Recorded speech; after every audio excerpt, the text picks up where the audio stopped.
Vamos lá, começando mais um encontro aqui para você, dessas semanas de revisão totalmente gratuitas, sempre aos sábados, para você que se prepara para mais um exame da ordem, segunda fase em Direito Tributário.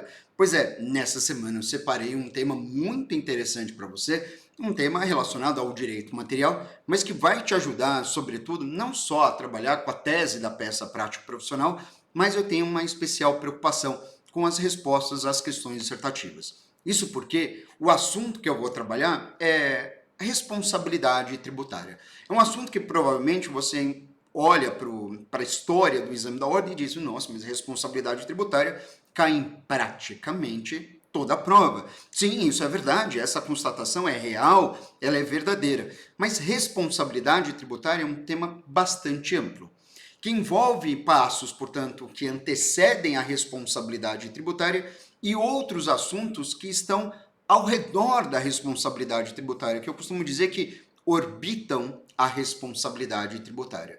Então, o capítulo sobre responsabilidade tributária, ele, não há dúvida, todo mundo encontra com muita facilidade no texto do CTN, sobretudo entre os artigos 128 até o artigo 138. Mas o que eu vou falar para você é isso que antecede a responsabilidade tributária, que traz fundamento para esse assunto e esses outros temas que estão orbitando a responsabilidade. Eu vou falar sobre isso porque muita gente simplesmente deixa de lado alguns dispositivos que se revelam extremamente importantes para o seu sucesso no dia da prova. Vamos nessa? Pode chegar aqui comigo o material para você. Olha só, para a gente iniciar, portanto, essas tratativas, fazendo uma breve, porém importantíssima introdução, eu quero perguntar para você, como é que nasce um tributo? Como se o tributo fosse fofinho desse jeito, né? Porque não é. Bom, vamos lá. O nascimento do tributo, ele vai depender necessariamente de três grandes circunstâncias. São elas: a lei, a figura do contribuinte e a consequência diante de um ato praticado pelo contribuinte. O que eu quero dizer para você é o seguinte, que quando a gente está diante da lei, a lei, ela naturalmente é aplicada a todos, sem fazer qualquer tipo de distinção em razão de sexo, origem, raça, cor, credo, idade. Princípio da isonomia, você sabe muito bem.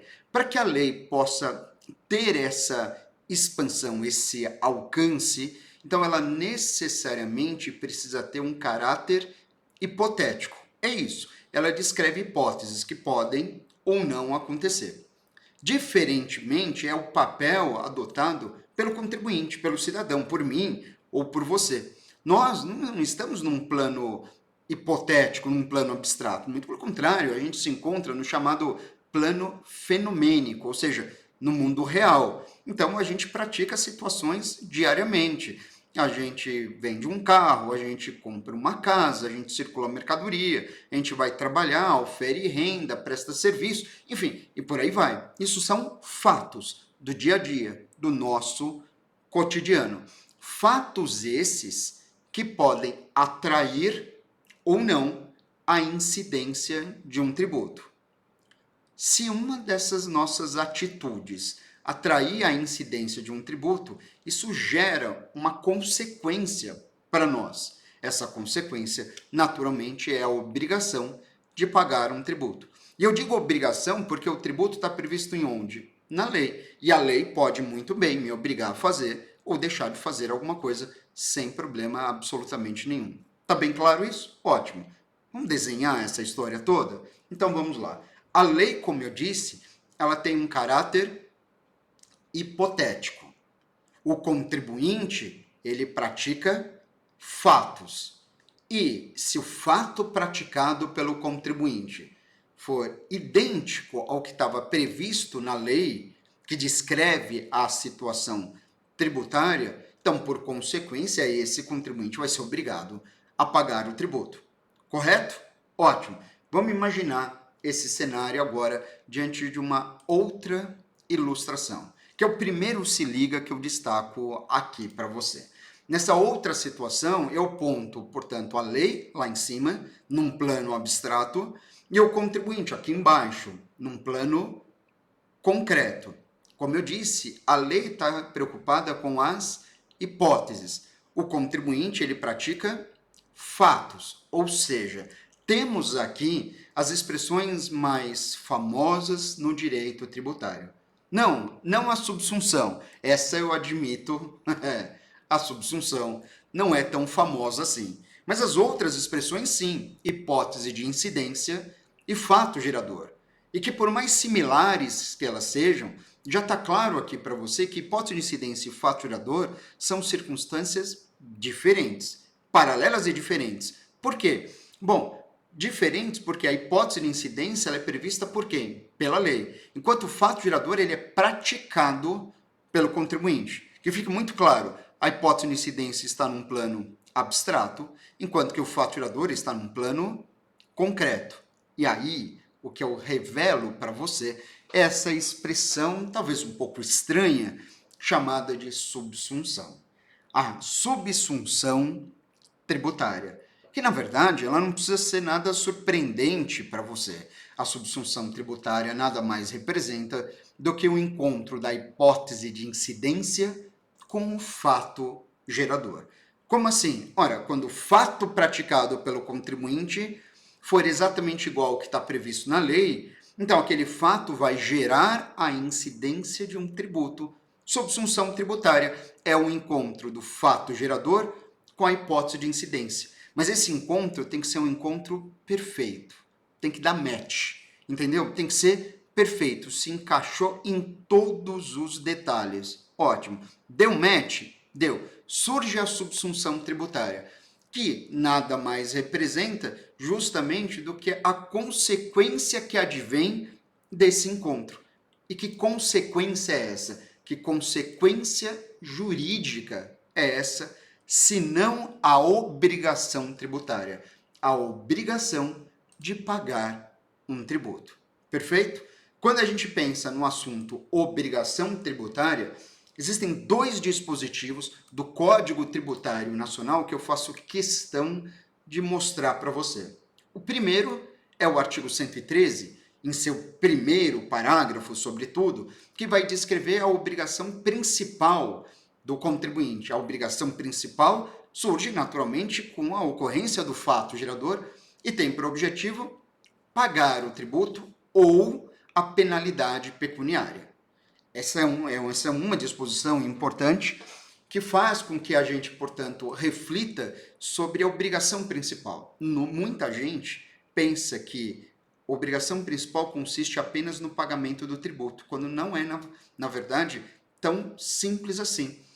O pagamento do tributo é um exemplo, sem dúvida nenhuma, irrefutável, da obrigação principal. Porém, pagar uma multa também é obrigação principal. Eu não estou dizendo que tributo e multa são as mesmas coisas, porque de fato não são. Mas o pagamento do tributo e o pagamento da multa refletem um mesmo significado, ou seja, a obrigação principal. Dica: toda vez que você estiver diante do pagamento, não importa do que, pagamento do tributo ou pagamento de penalidade pecuniária, você está diante de uma obrigação tributária principal. Tudo bem? Tá bem claro? Ótimo. O outro dispositivo ao qual quero me referir é o artigo 118 do CTN. Um dispositivo interessante que faz referência ao fato gerador, dizendo, olha, a definição legal do fato gerador é interpretada abstraindo-se da validade jurídica dos atos efetivamente praticados pelos contribuintes responsáveis ou terceiros, bem como da natureza do seu objeto ou dos seus efeitos, e abstraindo-se dos efeitos dos fatos efetivamente ocorridos. Vai dizer, mas quando é que eu uso um dispositivo como esse? Quando é que eu emprego o artigo 118? O artigo 118, ele está mostrando para a gente, ele está revelando para a gente um princípio que certamente você já ouviu falar. Sabe aquele princípio do pecunia non olet? O dinheiro não tem cheiro? Lembra desse princípio? Pois é, esse princípio ele é extraído desse inciso 1 do artigo 118, dizendo, olha, quando você, por exemplo, pensar na figura do imposto de renda. O imposto de renda ele tem como faturador auferir renda. Não importa como você auferiu essa renda, de onde vem essa renda. É renda, implicou em acréscimo patrimonial, então você está sujeito ao pagamento do imposto de renda. Mesmo que você diga o seguinte, mas espera aí, professor, aquela renda advém de uma prática criminosa.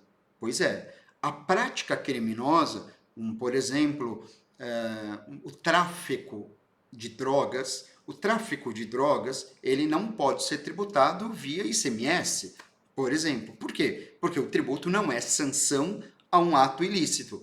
O tráfico não pode ser tributado, mas o resultado desse tráfico, o dinheiro dele decorrente, os bens conquistados em razão desse tráfico, podem ser naturalmente tributados. É por isso que o artigo 118 assim informa que a definição legal do faturador é interpretada abstraindo-se da validade jurídica dos atos efetivamente praticados pelos contribuintes, responsáveis ou terceiros, bem como da natureza do seu objeto ou dos seus efeitos. Percebeu? Você vai falar do princípio do pecúnia non olet para justificar a cobrança de um determinado tributo? É esse dispositivo que você deve apontar.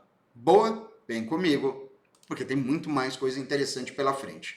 O próximo slide aqui que eu entrego para você, mais um se liga. Portanto, vai revelar como você deve enxergar o tributo, seja lá qual ele for. E eu estou me valendo da chamada regra matriz de incidência tributária. Para você que estudou aliado a lições do grande mestre Paulo de Barros Carvalho, um dos maiores tributaristas desse país, o Paulo de Barros Carvalho é que tem exatamente essa doutrina, na verdade tão festejada, trabalhada e desenvolvida, né, assim, pulverizada por muita e muita gente muito boa também. E pode, apesar de ser uma doutrina muito especializada, e talvez você me dizer que é um tanto quanto acadêmica, ora, por que não usar essas lições dentro do momento que você mais precisa do conhecimento do direito tributário, que é, por exemplo, no exame de ordem, sobretudo numa segunda fase, que é a regra matriz de incidência tributária, senão uma forma de enxergar o arquétipo do tributo. Como assim? Todo tributo, ele vai constituir, na verdade, numa formação de 5 faces. São os aspectos material, temporal, espacial, quantitativo e pessoal. O que eu quero dizer com isso? Melhor, o que o Paulo de Barros Carvalho trouxe, o professor Paulo de Barros Carvalho trouxe a respeito dessas informações. Quando você está falando de aspecto material, você está se referindo, sobretudo, à hipótese de incidência. O que a lei descreve como um cenário tributável. Segunda informação, um aspecto temporal, que não se confunde com o anterior. O aspecto temporal, ele revela em que momento ocorre o fato que gera a incidência de um tributo. Terceiro, o aspecto espacial, onde esse tributo ele pode ser cobrado. Ele pode ser cobrado em todo o território nacional, é num território estadual ou apenas numa cidade. E aí você alcança os aspectos, os últimos aqui, né? O aspecto quantitativo e o aspecto pessoal. O aspecto quantitativo vai revelar qual será a base para se calcular o tributo e a alíquota incidente sobre essa base, e o aspecto pessoal, que é para o assunto que eu quero chamar a atenção, ele vai indicar quem é que pode cobrar o tributo e quem é que deve pagar esse tributo. Quero deixar bem claro, todos os tributos têm essa figura, têm esse arquétipo. Isso facilita muito a encontrar qualquer tipo de resposta. Eu diria, sobretudo para os impostos, mas isso não se aplica apenas aos impostos, se aplica a todas as espécies tributárias. Mas para os impostos isso se mostra especialmente interessante. Vem comigo na tela mais uma vez. Bom, como eu disse, eu vou chamar a atenção para o aspecto pessoal. O aspecto pessoal diz respeito aos sujeitos da obrigação. Como assim? No plural? No plural. Porque de um lado você tem um sujeito ativo, do outro você tem um sujeito passivo. Ou seja, de um lado você vai identificar quem é que pode cobrar o tributo, enquanto do outro você vai identificar quem é que deve pagar esse tributo. E as duas informações são absolutamente fundamentais para a gente. Porque se eventualmente você estiver sendo cobrado de alguém que não pode cobrar, que não detém competência para tanto, aquela cobrança já está viciada. Da mesma maneira que pode ser que o seu cliente seja uma pessoa que não deva pagar o tributo, que não precise responder por aquela dívida tributária. Então essas lições são realmente extremamente importantes para a gente. Agora, cabe avançar um pouquinho mais. Vem comigo. Olha só, a esse respeito, vamos falar, aliás, nos sujeitos da obrigação para entender um pouco melhor todas essas lições. Sujeitos da obrigação. Sujeitos da obrigação, então, são pessoas aliadas à obrigação que decorre de um fato gerador. Eu costumo dizer que a obrigação tributária é a ponte entre o sujeito ativo e o sujeito passivo. E quanto à sujeição passiva, você tem esse dispositivo como sendo fundamental para a gente. Porque o parágrafo único do artigo 121, ele acaba pontuando para nós que o sujeito passivo ele pode ser um sujeito passivo direto ou um sujeito passivo indireto. E ainda que isso pareça um tanto quanto estranho num primeiro momento, na verdade você vai ver que não. Porque sujeito passivo não muda, seja ele direto ou indireto, é a pessoa que tem que pagar o tributo, certo? É quem vai pagar, é o devedor tributário, seja ele direto ou indireto. Mas qual é a diferença entre um e o outro? O sujeito passivo direto é quem a gente identifica como contribuinte, que é a pessoa que pratica o fato gerador, enquanto que o sujeito passivo indireto é alguém que, embora não tenha praticado o fato gerador, fique responsável pelo pagamento daquele tributo. Isso, essa classificação aqui, pode ser também empregada para sujeição ativa. Ah, mas não é possível? Mas o sujeito ativo, de acordo com o artigo 119 do CTN, indica que o sujeito ativo da obrigação é a pessoa jurídica de direito público titular da competência para exigir o cumprimento. Pois é, mas mesmo assim, quando eu leio esse dispositivo, eu posso dizer que a sujeição ativa também pode ser subdividida entre o sujeito ativo direto e indireto. Porque o direto é quem você muito provavelmente pensou. Sujeito ativo direto é quem possui competência tributária. É o município em relação ao IPTU, é o Estado quanto ao ICMS, é a União quanto ao imposto de renda. Mas a gente tem também a figura do sujeito ativo e indireto, que também é uma pessoa que cobra o tributo, também na condição de pessoa jurídica de direito público, mas uma pessoa que não tem competência tributária e sim a chamada capacidade tributária ativa. O exemplo que eu te trago aqui para refrescar a sua memória diz respeito ao ITR. Se eu perguntar para você quem é que detém a competência do ITR, você vai me responder tranquilamente a União. De fato, conforme o artigo 153 da Constituição Federal. Mas se eu falar para você que, quanto ao ITR, o município poderá exigi-lo, isso também é uma verdade. Embora não seja o município a pessoa competente, mas, de acordo com o artigo 153, parágrafo 4º, inciso 3 da Constituição Federal, o município pode receber, se assim ele optar, a chamada capacidade tributária ativa do ITR, o que lhe permitirá fiscalizar, arrecadar e ficar com 100% do produto arrecadado desse imposto. Veja, essa é uma situação na qual não se retira a competência da União. A União continua sendo a pessoa jurídica de direito público interno competente para legislar sobre o ITR. Isso não vai mudar. Entretanto, quando a União tiver transferido a capacidade tributária ativa para o município, é esse município que passa a fiscalizar, lançar, cobrar e arrecadar o imposto, permanecendo com 100% do produto arrecadado. Tá bem claro? Mesmo? Ótimo.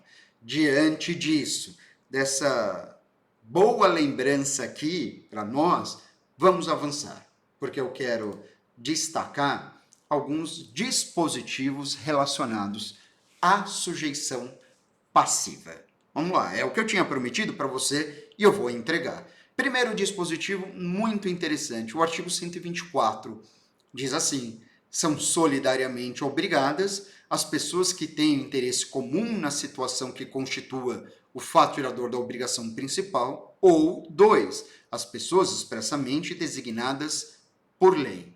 Vamos pensar no inciso 1, pessoas que são solidariamente obrigadas, aquelas que tenham interesse comum na situação que constitua o fato gerador da obrigação principal.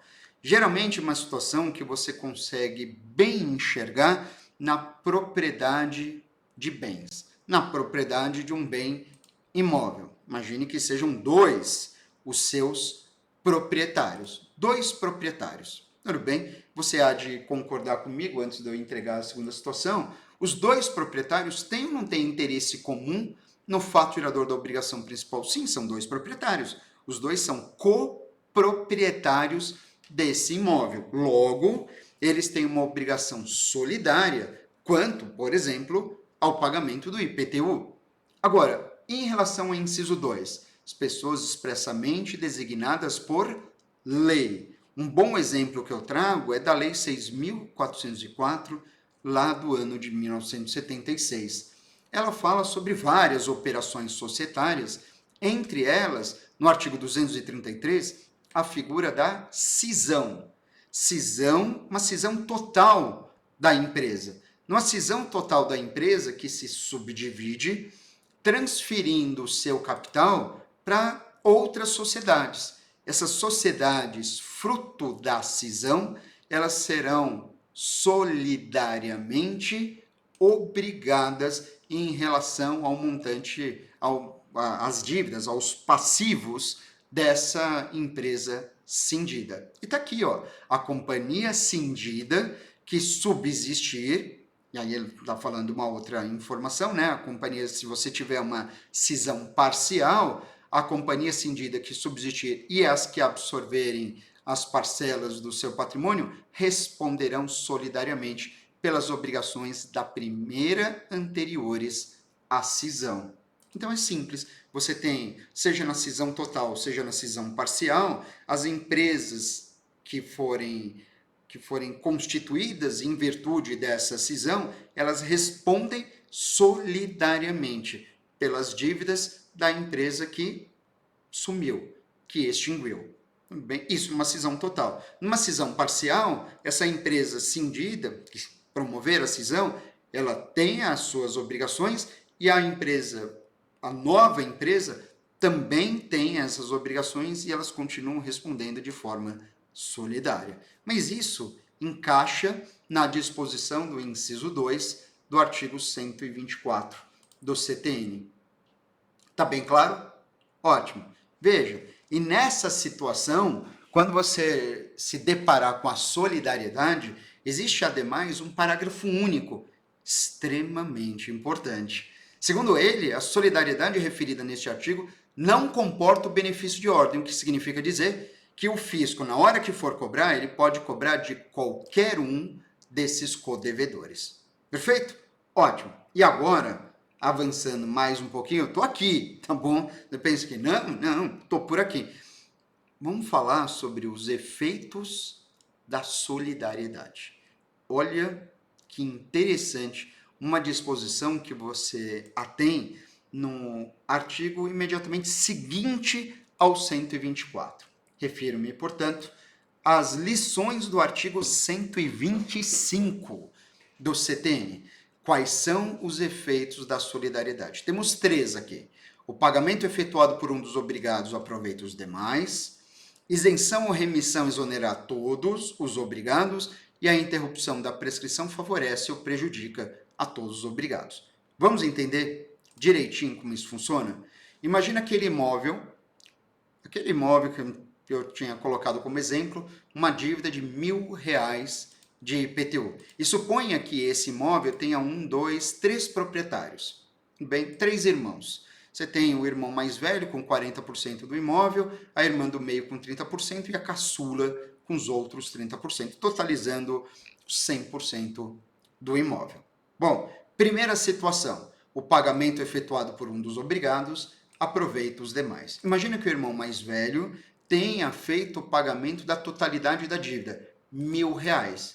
E agora, se ele pagou R$1.000, isso favorece os demais coproprietários? Naturalmente que sim. Eles não são solidariamente obrigados? Sim. Então, quando o irmão mais velho pagou, ele não pagou apenas o equivalente a 40% da dívida.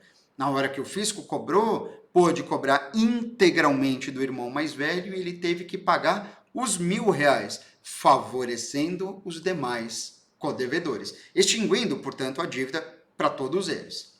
Agora, pense no segundo cenário. A isenção ou a remissão exonera a todos os obrigados. Imagine que é dada uma isenção ao imóvel, uma isenção ao pagamento do IPTU incidente sobre o imóvel. Com uma isenção dada ao imóvel, essa isenção exonera a todos os obrigados. E isso por quê? Bom, porque a isenção foi dada para o imóvel, para o bem.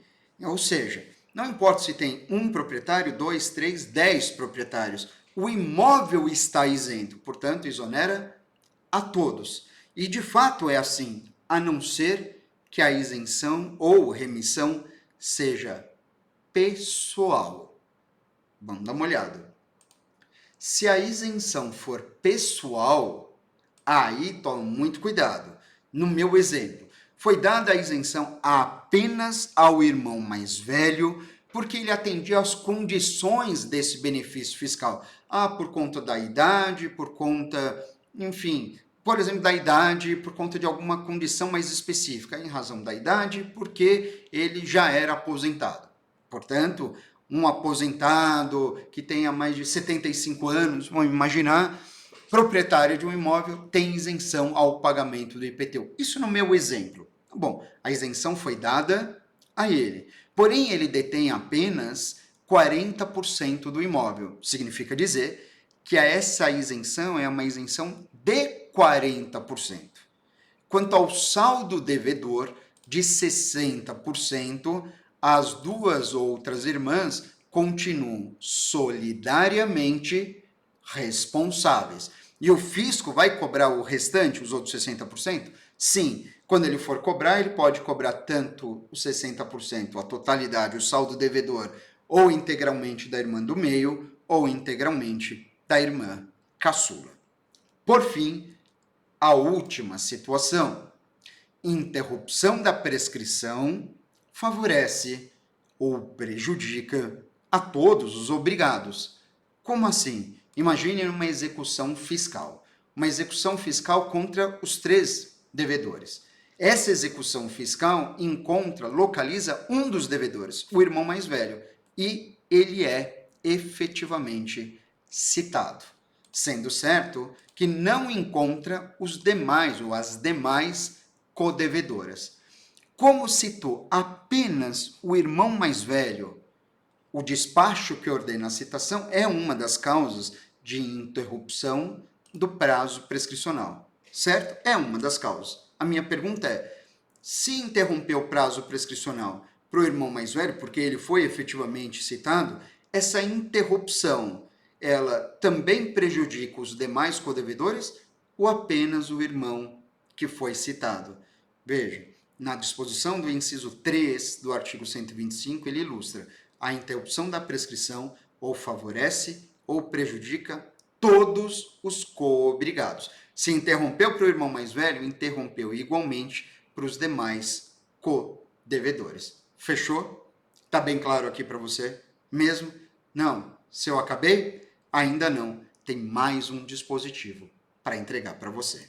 Vem comigo na tela. Vamos virar a página, portanto, depois dessas 3 lições muito importantes e dispostas no artigo 125 do CTN, para a gente completar a revisão dessa semana. Olha só, quanto a contratos particulares firmados entre as partes, naturalmente, eles não afetam, muito menos alteram a responsabilidade tributária. Faço referência à disposição do artigo 123. Esse dispositivo ele não deve ser surpreendente para você. Talvez você não lembrasse do número do dispositivo, mas é um dispositivo muito interessante. Salvo disposições de lei em contrário às convenções particulares, ou seja, os contratos, relativos à responsabilidade pelo pagamento de tributos, não podem ser opostos à fazenda pública, para modificar a definição legal do sujeito passivo das obrigações tributárias correspondentes. Como assim? Vamos imaginar, né, uma situação muito comum e normalmente trabalhada. Imagina que esse imóvel tem um proprietário e esse imóvel, por outro lado, ele é alugado ao locatário. A posse indireta é do proprietário, o imóvel está registrado em seu nome, porém ele não o ocupa porque ele, através de um contrato de locação, o alugou para um terceiro, que é o que está efetivamente ocupando, portanto, possuindo, tendo a chamada posse direta. Pois é, eu lhe pergunto, esse contrato de locação, o comum, é que conste que nesse contrato que quem tem que pagar o IPTU, a taxa do lixo, eventual contribuição de melhoria, seja o próprio locatário. Eis que eu lhe pergunto. Mas se esse locatário, por algum motivo, não cumprir com esses pagamentos, não pagou o IPTU, não pagou a taxa, enfim, está pagando o aluguel mais ou menos e os demais valores previstos em contrato ele não pagou. A minha pergunta é bastante simples e você já está até antevendo qual ela seja, já com a resposta na ponta da língua. E aí? E se o locatário, que está previsto no contrato que tem que pagar, assim não o fizer? O fisco, na hora que for cobrar essa dívida, ele vai cobrar essa dívida do locatário ou do locador? Respondeu. Espero que acertadamente. Olha só, aqui, justamente com base no artigo 123, o Superior Tribunal de Justiça trouxe esse enunciado tão famoso. O locatário não possui legitimidade ativa para discutir a relação jurídico-tributária de IPTU e de taxas referentes ao imóvel alugado, nem para repetir o indébito desses tributos. Ou seja, com base no artigo 123, isso quer dizer que o fisco, na hora que for cobrar o tributo, vai cobrar o tributo do proprietário. E se o locatário quiser discutir alguma questão tributária, ele não tem legitimidade para isso. Mesmo que ele tenha conhecimento, mas ele não tem legitimidade. Porque a relação tributária é fisco-proprietário. Seja para discutir a dívida, seja para cobrar a dívida. O fisco vai cobrar a dívida? Vai cobrar a dívida. De quem? Do proprietário ou do locatário? Do proprietário. Ué, mas não é o locatário que tinha que pagar o tributo? Na convenção particular, sim. Mas essa convenção particular, ou seja, nesse contrato firmado entre as partes, isso não pode alterar o assunto pertinente à relação tributária ou à responsabilidade tributária. O fisco não quer nem saber quem são as pessoas do contrato, qual é a disposição contratual. O que o fisco vai fazer? Ele vai pegar esse contrato, dobrar em 1000 pedacinhos e devolver ao proprietário dizendo, senhor, me desculpa, o senhor que é o proprietário desse imóvel, cabendo ao senhor o pagamento do IPTU, da taxa do lixo, da contribuição de melhoria. Ué, mas aí o proprietário, apesar do contrato, ele vai ter que pagar tudo? Apesar do contrato. Ele vai pagar tudo e depois ele vai entrar com uma ação civil para fazer com que o locatário cumpra aquela disposição contratual que até aquele momento não foi observada. Tá bem claro? Então não se esqueça, não só do artigo 123, como também da súmula 614 do Superior Tribunal de Justiça, um prato cheio para sua prova. Quem sabe? Tá fechado? Mais uma semana de revisão, quero agradecer muito a sua participação aqui, demais mesmo a sua audiência, espero que tenha te ajudado e sabe, né? Qualquer coisa pode me chamar, seja pelo YouTube ou, sobretudo, no Instagram. Descrição desse vídeo vai trazer outras informações, se você quiser receber o material, manda o WhatsApp para mim, escreve para mim no Instagram, vai ser um prazer te acompanhar nessa caminhada, faltando pouco tempo para a sua aprovação, mas que é algo que certamente vai acontecer. A gente se vê. Até a próxima.